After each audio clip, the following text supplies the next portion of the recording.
Saya awalnya adalah CEO dari sebuah perusahaan besar, hidup tanpa kekhawatiran tentang makanan dan pakaian. Namun dalam semalam, tubuh saya tiba-tiba dipenuhi dengan tato. Lengan kiri tato naga hitam, lengan kanan tato harimau putih. Dada saya terukir gambar kilin, punggung saya terukir gambar asura, pantat kiri terukir gambar daseng, pantat kanan terukir gambar naza. Kaki kiri terukir gambar dewa kematian, kaki kanan terukir gambar luohu. Punggung tangan kiri terukir gambar tengkorak, di tengah dahi saya terukir sebuah tombak darah.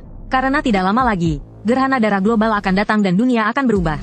Semua binatang berevolusi, vegetasi tumbuh liar, ribuan manusia menjadi makanan bagi mereka. Namun, orang-orang yang memiliki tato tersebut terkejut menemukan bahwa tato di tubuh mereka juga ikut terbangun, memberikan kekuatan yang sangat besar kepada pemilik tubuh, bahkan bisa memiliki kekuatan perisai yang misterius dan tak terduga. Sementara saya, di kehidupan sebelumnya, tanpa tato dan terjatuh menjadi makhluk rendahan. Kini saya terlahir kembali 2 bulan sebelum kiamat. Segera setelah itu, saya menyuruh bawahannya untuk membayar mahal, untuk mendatangkan ahli tato terbaik di dunia. Saat ini, saya berdiri di depan jendela, melihat langit yang cerah dan biru. Saya tahu ini adalah satu-satunya kesempatan untuk menikmatinya. Begitu tengah malam tanggal 1 Juni datang, seluruh dunia akan diselimuti kabut tebal. Hanya 2 bulan tersisa sebelum perubahan dunia dimulai. Saya rasa kita masih bisa membangun tempat perlindungan besar. Nanti, begitu perubahan itu datang, setiap tanaman kecil akan menjadi sangat berbahaya. Sangat sedikit tempat yang dapat mendukung kehidupan manusia. Karena itu, dengan kekayaan yang tidak terbatas, membangun tempat perlindungan besar yang tidak bisa dihancurkan, dan menyimpan cukup banyak persediaan, adalah sesuatu yang harus dilakukan. Kemudian saya mengambil ponsel dan menelepon. Halo, ketua, ada perintah apa? Di ujung telepon terdengar suara pria parubaya yang lembut. Cek di kota Longjiang, apakah ada penjara besar yang dibuang dan dijual? Perusahaan Hengyu yang diwariskan oleh orang tua saya mencakup berbagai bidang. Salah satunya adalah properti. Sekarang yang sedang berbicara dengan saya adalah manajer umum Wurui, yang bertanggung jawab atas bidang properti. Kembali, ketua, menurut yang saya ketahui, ada 2 tempat. Salah satunya terletak di daerah gurun di pinggiran barat, dengan total luas lebih dari 500.000 meter persegi, lebih besar dari Tiananmen Square di Kyoto. Sepertinya itu adalah produk dari abad lalu. Harga jual sekarang adalah 700 juta. Yang lainnya, itu saja, saya memotong penjelasannya, yang terletak di daerah gurun barat itu. Sungguh sangat cocok. Ketua, apa yang Anda maksud? Suara bingung Wurui terdengar. Saya tidak ingin bicara banyak. Segera hubungi penanggung jawab penjara itu, dan ambil alih penjara itu secepat mungkin. Lalu mulai pembangunan. Tembok pembatasnya harus setinggi minimal 500 meter, dan tebalnya harus lebih dari 10 meter. Dibuat dengan beton bertulang. Tanahnya juga harus sama, dan lapisan tanah serta permukaan harus dilapisi dengan pelat baja. Tujuan saya adalah membangun tempat perlindungan besar. Penyimpanan bahan pangan setidaknya cukup untuk beberapa ribu orang selama 3 tahun. Semakin banyak, semakin baik. Kamu tahu apa yang harus dilakukan, kan? Wurui di ujung telepon bingung mendengarnya. Ketua, saya sudah hitung. Jika membangun seperti yang Anda katakan, ditambah dengan biaya akuisisi 700 juta, setidaknya harus menambah 3 hingga 4 miliar lagi. Apakah Anda sudah memutuskan? Saya akan memberikanmu 100 miliar. Harus selesai dalam 50 hari. Jika 100 miliar tidak cukup, hubungi saya kapan saja. Ingat, buat saya sebuah tempat perlindungan seperti benteng dunia kiamat. Uang bukan masalah. Bagi saya, uang hanyalah serangkaian angka. Belum lagi nilai pasar grup Hengyu yang lebih dari 100 miliar. Tabungan yang ditinggalkan orang tua saya saja tidak kurang dari 700 miliar. Dan setelah perubahan dunia terjadi, PBB akan meluncurkan mata uang perdagangan yang seragam untuk menstabilkan situasi. Saat itu, hanya emas dan sejenisnya yang akan berharga. Saya sudah berencana untuk menjual grup Hengyu, menggunakan sisa uang untuk membeli emas dengan harga rendah. Dengan kata-kata Anda, ketua, sudah cukup. Selama saya bisa menginvestasikan uang tanpa batas, saya akan mengawasi langsung. Dalam 50 hari, saya akan menunjukkan kepada Anda sebuah benteng dunia kiamat yang tak terkalahkan. Wurui, meskipun ragu, namun, karena ia tahu sifat ketua, dia tidak ingin bertanya lebih lanjut. Dia langsung menyetujuinya dengan percaya diri. Dari Departemen Keuangan, saya akan memberikan hak transaksi 100 miliar. Silakan jalankan. Semakin cepat selesai, semakin baik. Saya berkata dan langsung menutup telepon. Masalah perlindungan sudah selesai. Sekarang tinggal menunggu ahli tato top dunia datang. Kemudian saya duduk di sofa mewah. Saya mencari di internet tentang tato mana yang paling hebat. Akhirnya saya memilih 10 tato iblis terkuat. Tato ini jika terukir di tubuh. Ketika tato bangkit setelah perubahan dunia, saya tidak bisa membayangkan betapa kuatnya kekuatan yang dimiliki. Ingatlah tato-tato dari kehidupan sebelumnya seperti naga hijau dan kilin. Mereka berdiri di puncak dunia ini. Namun di antara binatang aneh, tidak semuanya tidak bisa dilawan. Di Gunung Kunlun ada ular emas. Setahun berubah menjadi naga kecil. 2 tahun menjadi naga besar. Tahun ketiga berubah menjadi naga emas. Di Gunung Emei ada seorang raja monyet. Kuat dan tak terkalahkan. Semua monyet di dunia tunduk padanya. Setelah perubahan dunia, manusia sebagai penguasa dunia bukan lagi satu-satunya raja binatang yang menakutkan, yang bisa dengan mudah menghancurkan sebuah kota, merajalela. Pada tahap awal, Manusia mengandalkan senjata nuklir dan senjata panas lainnya. Kemudian mengandalkan pelindung tato super. Pada sore hari, sebuah mobil bisnis mewah berwarna hitam berhenti perlahan di tempat parkir di luar villa. Pintu sisi penumpang terbuka. Yang pertama terlihat adalah seorang wanita yang mengenakan setelan bisnis. Tubuhnya tinggi ramping. Seorang wanita seksi dengan rambut panjang warna merah anggur.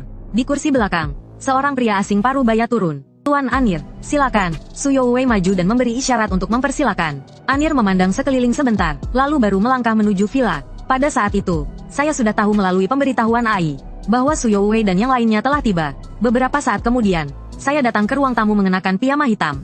Tuan Ketua, ini adalah Tuan Anir, tato master terkenal di dunia. Selamat datang, Tuan Gu. Anir juga berdiri dan tersenyum sambil mengulurkan tangan. Saya mengulurkan tangan untuk bersalaman. Kemudian duduk di sofa yang berhadapan. Anir melihat saya dan berkata langsung, Tuan Gu, tato seperti apa yang Anda inginkan? Saya mengangkat pandangan dan tersenyum sedikit. Saya ingin 10 tato, masing-masing adalah Luohou, Kilin, Harimau Putih, Naga Hitam, Dewa Maut, Asura, Dewa Kematian, Tengkorak, Dewa Besar, Neza. Ini, Tuan Gu, apakah Anda percaya tahayul? Mendengar saya ingin tato ini. Bahkan Anir yang sudah berpengalaman terkejut. Dia juga banyak mempelajari tato-tato ini. Saya meminum teh. Anda hanya perlu fokus dan memberikan yang terbaik saat menato saya. Apakah bisa menahan itu? Itu urusan saya. Karena Tuan Gu sudah mengatakan demikian, maka saya tidak akan banyak bicara. Kapan rencananya untuk ditato? Tuan sudah lelah dalam perjalanan. Istirahatlah malam ini. Bagaimana besok siang? Anir mengangguk setuju. Keesokan harinya, di luar kamar saya, Su Youwei menunggu dengan tenang. Saat matahari terbenam, pintu kamar akhirnya terbuka. Anir keluar dari dalam kamar. Tuan, bagaimana? Su Youwei maju dan bertanya. Anir mengangguk padanya. Nona Su, tato Tuan Ketua terukir dengan sangat sempurna. Ini adalah pengalaman saya yang paling fokus. Tuan Gu meminta saya untuk memberi Anda juga sebuah tato. Tato seperti apa yang Anda sukai?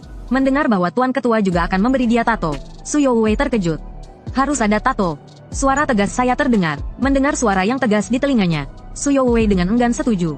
Tolong tato di lengan saya. Tato seorang wanita raksasa. Belum selesai dia berbicara, saya sudah memotongnya dari dalam kamar. Su Youwei terdiam di tempat. Akhirnya dia hanya bisa mengangguk dengan enggan. Nona Su, silakan. Beberapa saat kemudian, saya keluar dari kamar dengan tubuh telanjang. Tampak di tubuh saya sudah dipenuhi tato. Ketika tato terbangun, semakin kuat tato yang terukir di tubuh, semakin besar pula rasa sakit yang akan dialami. Dengan tato ini, saya mungkin akan meledak. Di kehidupan sebelumnya, saya bukanlah seorang pengukir tato. Saya hanya tahu bahwa proses kebangkitan ada rasa sakitnya. Namun sekarang saya sudah siap untuk semuanya. Jika gagal, berarti saya harus mati. Sekitar pukul 9, saya mengantar Anir dan lainnya pergi. Saat ini, Su Youwei di dalam kamar menatap saya. Dia bingung dengan tindakan saya. Tak lama lagi, Anda akan berterima kasih kepada saya. Saya menatapnya sebentar dan berbalik pergi. Memberinya tato sepenuhnya karena dia sudah bekerja sama dengan saya selama 6 atau 7 tahun. Dia bisa dibilang kepercayaan saya. Setelah pulang, katakan kepada Departemen Keuangan, berikan Wurui hak penggunaan dana sebesar 100 miliar. Mendengar hal ini, Su Youwei berniat bertanya. Namun saya tidak suka memberi penjelasan. Langsung berjalan cepat. Waktu berlalu cepat dan tiba di tanggal 1 Mei hari buruh, di mana proyek penjara yang dimulai 20 hari yang lalu berjalan dengan lancar. Banyak media online melaporkan berita tersebut. Bahkan banyak pembawa acara yang siaran langsung. Ribuan pekerja bekerja siang malam secara bergantian. Hanya dalam 28 hari, lebih dari 2/3 telah selesai dibangun. Dengan kecepatan seperti ini, jika tidak ada halangan, mungkin dalam 10 hari lagi hampir selesai. Orang biasa mengira para miliarder ini hanya punya uang tapi tidak tahu bagaimana menghabiskannya. Tidak ada yang berpikir bahwa bencana akan segera datang. Saya sendiri sama sekali tidak peduli dengan hal-hal di luar sana. Selama sebulan terakhir, saya terus berolahraga. Di kehidupan sebelumnya, saya juga pernah mendengar, ketika tato terbangun, jika tubuh terlalu lemah, mungkin tidak akan mampu menahan rasa sakit hingga mati. Saya harus mempersiapkan tubuh saya dalam kondisi terbaik dalam 2 bulan ini. Saat itu, sebuah pesan masuk di ponsel saya. Saya mengambil ponsel dan melihatnya. Tertulis bahwa ada sebuah setoran. Jumlahnya lebih dari 900 miliar. Sementara itu, Su Youwei menelepon. Begitu terhubung, saya mendengar suaranya. Ketua, apakah uangnya sudah diterima? Saya mengangguk pelan dan menjawab puas. Pekerjaannya bagus. Segera kembali. Ketua, saya mengundurkan diri. Su Youwei ingin mengatakan sesuatu, tapi ragu. Akhirnya, dia mengatakannya. Dari diri saya, Su Youwei hanya bisa melihat kejatuhan. Selain itu, pihak yang mengakuisisi Henyu Group menawarkan gaji tinggi agar dia tetap tinggal. Dia adalah wanita yang cukup keras kepala. Tidak ada niat untuk tinggal bersama seorang pria yang menjual warisan orang tuanya. Membangun tempat yang sia-sia dengan biaya lebih dari 100 miliar. Baiklah, gaji bulan lalu akan saya transfer ke rekeningmu. Saya berkata dengan datar dan kemudian menutup telepon tanpa ekspresi. Kepergian Su Youwei tidak mempengaruhi suasana hati saya sedikit pun. Setiap orang punya tujuannya sendiri. Sekarang dia pergi. Jika ingin kembali, Itu hanya angan-angan belaka. Bos, saat itu, seorang pria kekar berpakaian jas hitam masuk ke dalam villa. Saya mengangkat cangkir teh dan menatapnya, bertanya, bagaimana hasilnya, bos? Apa kamu masih ragu dengan saya? Zhang Hu tertawa ringan. Kami, 100 lebih saudara kami, sudah mendapatkan tato iblis. Dan saudara-saudara ini semua yatim piatu. Tidak ada yang mengikat mereka. Mereka semua setia padamu, bos. Saat dia mengatakan ini, dia merendahkan suaranya. Bos, apakah kiamat akan segera datang? Benar, saya tidak menyembunyikan apapun darinya. Karena dia adalah saudara sehidup semati. Pernah melindungi saya dengan tubuhnya. Tidak heran jika tindakanmu besar sekali, bos. Tapi apa hubungan tato itu dengan semua ini? Zhang Hu terlihat terkejut. Dia tidak meragukan kata-kata saya. Saya tersenyum misterius. Nanti kamu akan tahu, Xiao Hu. Untuk menghindari kejadian tak terduga, kamu bawa orang untuk mengawasi proyek di barat kota. Usahakan selesai dalam 10 hari ke depan. Setelah itu, masih perlu beberapa hari untuk mengirim berbagai bahan. Zhang Hu mengangguk serius. Baik, bos, saya akan pergi dulu. Setelah dia pergi, saya menelepon seseorang yang misterius. Xiao Gu, kamu membuat cukup banyak keributan bulan ini. Segera setelah telepon tersambung, terdengar suara tua. Saya menghabiskan banyak uang untuk membangun tempat perlindungan besar. Dan sudah membuat seluruh negeri tahu. Tuan He, mohon maafkan. Saya menyapa sopan, lalu langsung berbicara terus terang. Saya ingin membeli 1.600 miliar emas. Tuan He, bisa bantu? Untuk apa kamu butuh sebanyak itu emas? Tuan He, tolong jangan tanya. Saya langsung mentransfer 10 miliar ke rekeningnya. Tidak ada yang lebih paham dari saya. Uang ini akan terdepresiasi parah saat bencana datang dan mata uang bersatu. Akan sangat terpuruk. Baik, saya akan bantu. Mungkin karena melihat pesan masuk. Pihak lain, tadi masih menanyakan situasinya. Sekarang langsung menyetujuinya. Terima kasih. Tuan He, bisakah semua selesai dalam seminggu? Bisa, nanti saat waktunya, emas dan uang akan ditukar langsung. Saya mengobrol sedikit lebih lama lalu menutup telepon. Waktu berlalu cepat, tak terasa. Tiba pada tanggal 28 Mei, di pinggiran barat kota Longjiang, dibangun tempat perlindungan besar, dengan biaya hampir 100 miliar. Tempat ini seluas lebih dari 500.000 meter persegi. Bagaikan sebuah kota kecil, terletak di sini, memberikan dampak visual yang sangat besar. Tembok kota yang tebal, tinggi lebih dari 600 meter, dengan ketebalan sekitar 20 meter. Setiap jarak tertentu, ada pembangkit listrik angin. Jaring listrik menutupi langit tinggi. Untuk mencegah serangan burung pemangsa, tembok kota dilengkapi dengan banyak panel surya. Bukan hanya tembok yang terbuat dari beton bertulang. Lantai tempat perlindungan juga seperti itu. Bahkan lantai dasar dan permukaan tertutup dengan pelat baja tebal. Dunia berubah besar-besaran. Selain yang tidak memiliki tato, semua makhluk berevolusi. Hama seperti tikus dan semut sangat berbahaya. Di dalam tembok, terlihat gedung-gedung yang berdiri tegap. Dapat menampung puluhan ribu orang. Astaga, apa tujuan dari orang terkaya di Longjiang membangun tempat perlindungan sebesar ini? Dengar-dengar, dia sudah menjual grup Hengyu. Apakah dunia seperti di novel atau film apokalips benar-benar akan datang? Di luar tempat perlindungan, banyak siaran langsung yang dilihat. Dan kerumunan orang yang datang jauh-jauh hanya untuk melihat peristiwa ini. Melihat ke arah benda besar di depan mata. Semua orang terkejut luar biasa. Nona Su, dengan hubungan kita berdua, apakah kamu benar-benar tidak tahu apa-apa tentang latar belakang pembangunan tempat perlindungan ini? Di dalam mobil sedan mewah, di kursi belakang, seorang wanita cantik yang menunjukkan keanggunan dalam cara berbicara dan sikapnya. Matanya beralih dari benda besar yang terlihat jauh di sana. Lalu dia melihat ke arah Su Youwei yang duduk di sebelahnya. Dia adalah sosok di balik akuisisi grup Hengyu, putri keluarga Lin, salah satu dari 5 keluarga besar Kyoto, Lin Suyao. Su Youwei menggelengkan kepala dengan getir. Bos, dia benar-benar tidak mengatakan apa-apa padaku. Jika kamu tahu sedikit saja tentang dia, seharusnya kamu tahu dia seperti apa orangnya. Dia tidak mungkin memberitahukan rencananya pada orang bawahannya. Aku pasti tahu tentang dia. Aku sudah berurusan dengannya lebih dari sekali. Memang dia adalah orang yang sulit untuk dipahami. Lin Suyao merenung. Menurutku, beberapa hari lalu, barang yang dikirim dari luar, asalkan disimpan dengan baik, setidaknya bisa membuat puluhan ribu orang bertahan hidup lebih dari 3 tahun. Kenapa dia melakukan ini? Bukan hanya dia yang bingung. Tidak sedikit konglomerat di Longguo yang merasa bingung tentang hal ini. Tapi mereka semua tidak berpikir ke arah kiamat. Namun meskipun mereka tahu, sudah terlambat untuk melakukan apa-apa. Pada saat itu, debu beterbangan dari kejauhan. Lebih dari 100 mobil jeep militer mengawal sebuah mobil sedan mewah yang bergerak ke arah sini. Setiap mobil jeep militer, termasuk sopirnya, terdiri dari 4 orang. Mereka mengenakan jas hitam dan kacamata hitam. Tubuh mereka kekar, dan ekspresi wajah mereka sangat dingin. Mereka datang. Teman-teman, lihatlah. Ini pasti konvoi dari orang kaya terbesar di Longjiang. Semua pembawa berita di tempat itu segera mengarahkan ponsel mereka ke arah konvoi yang bergerak dengan penuh kemegahan. Konvoi itu mengabaikan para pembawa berita dan kerumunan yang mengelilingi, dan berhenti di depan pintu besi yang sangat besar. Saat itu, pintu besi yang berat mulai terbuka perlahan. Kemudian konvoi memasuki tempat perlindungan. Saat itu di dalam mobil, Ketua, saya tidak mengecewakan harapan Anda. Tempat perlindungan ini, saya, Wu Rui, berani mempertaruhkan nyawa saya untuk menjamin tidak ada masalah sedikit pun. Wu Rui duduk di hadapanku dan memukul dadanya sebagai jaminan. Sekarang, kamu harus memberitahu saya mengapa membangunnya, kan? Zhang Hu menuangkan setengah gelas anggur merah untukku dan tersenyum lebar. Tentu saja, karena kiamat akan segera datang. Pada hari pertama Juni, hari anak-anak. Apa? Wu Rui mendengar kata-kata ini dan tampak ragu di wajahnya. Zhang Hu melihat hal itu dan tertawa. Percaya atau tidak, terserah padamu. Yang penting, saya percaya 100% pada kata-kata bos besar. Jika kamu juga percaya, sebaiknya kamu bawa keluargamu masuk dalam 2 hari ini. Ini, Zhang Hu membuka mulut ingin berkata. Saya meneguk sedikit anggur merah di gelas saya. Tidak terburu-buru, kamu punya waktu 1 hari untuk mempertimbangkannya. Saya percaya, Wu Rui menggigit giginya dengan keras. Besok saya akan membawa keluarga saya ke sini. Lagi pula, tanggal pertama Juni sudah dekat. Jika itu benar, kita beruntung. Jika tidak, tidak ada pengaruhnya. Selanjutnya, dipandu oleh Wu Rui, saya mengunjungi tempat perlindungan besar senilai ratusan miliar ini. Sumber daya listrik berasal dari turbin angin, panel surya, dan 50.000 generator besar. Cadangan minyak lebih dari 300.000 ton.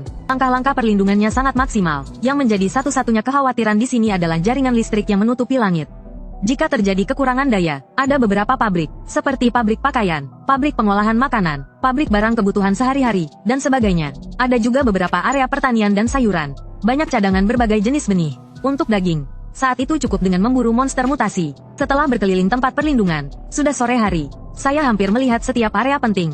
Secara keseluruhan, sangat puas. Sekarang, semuanya sudah siap. Hanya menunggu tengah malam tanggal pertama Juni. Tak terasa, malam tanggal 31 Mei sudah tiba. Tempat perlindungan terang benderang, tapi terlihat sangat sepi. Di observatorium, saya sedang minum teh dengan Zhang Hu sambil mengobrol santai.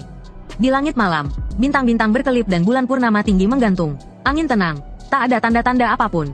Bos, saya sangat bersemangat. Zhang Hu meminum teh. Perasaan kegembiraannya sulit diungkapkan. Waktu hitung mundur dimulainya era kehancuran dimulai. Saya tersenyum dengan senyuman penuh kejahatan. Bos, sayangnya kita tidak bisa mendapatkan senjata api. Zhang Hu berkata dengan penuh penyesalan. Itu tidak berguna bagi kita. Begitu ya, tak heran bos tidak mendapatkannya. Namun, banyak senjata dingin dari paduan logam yang telah dibuat. Zhang Hu tidak meragukan kata-kata saya sedikit pun. Waktu berlalu dengan sangat cepat saat keduanya mengobrol santai. Tak terasa sudah pukul 11.55. Saat ini, hanya ada keluarga Wu Rui yang terdiri dari 3 orang. Dan 108 saudara di bawah komando Zhang Hu. Semua sudah bertato. Aku memandang langit malam dan berkata perlahan. Malam ini adalah malam tanpa tidur. Bos, sudah 58 menit. Zhang Hu sangat bersemangat. Matanya terfokus pada hitung mundur di ponselnya. Zhang Hu bergumam menghitung mundur. Saat dia mencapai angka 1, tiba-tiba di langit terlihat kilat merah darah. Seolah-olah membelah atmosfer planet ini. Kemudian terdengar ledakan keras. Zhang Hu terkejut, melompat dan mengeluarkan teriakan kaget. Saat itu, tidak hanya dia, lebih dari 7 miliar manusia di seluruh dunia. Semua terkejut oleh suara petir ini. Detak jantung hampir berhenti. Tiba-tiba cahaya darah yang mempesona menerangi seluruh malam dunia. Setelah cahaya itu menghilang, bulan yang awalnya cerah kini tampak merah darah yang sangat mencolok.